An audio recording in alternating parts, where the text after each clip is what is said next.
This video will describe how to use the scanner tool in Read and Write for the Mac desktop.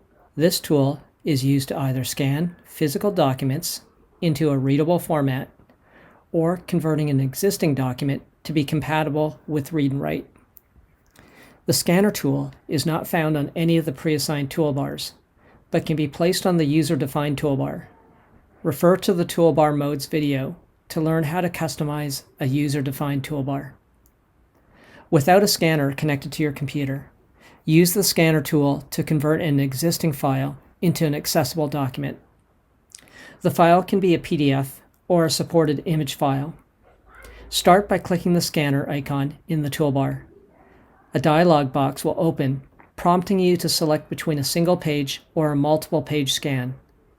A single page is for an individual file, which can be multiple pages.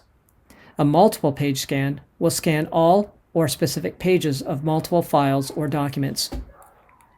Select whether the file should be converted into a PDF or a Word file. The Auto Open Format box will open the scanned document immediately once the process is completed. Click the Scan button to proceed. You will need to indicate both the source file to be scanned, as well as the name and location of the output file. As this file has multiple pages, select the range to be scanned. Click the Scan button when ready to proceed. The scanned file can be used with Read and Write using the speech as well as all other tools.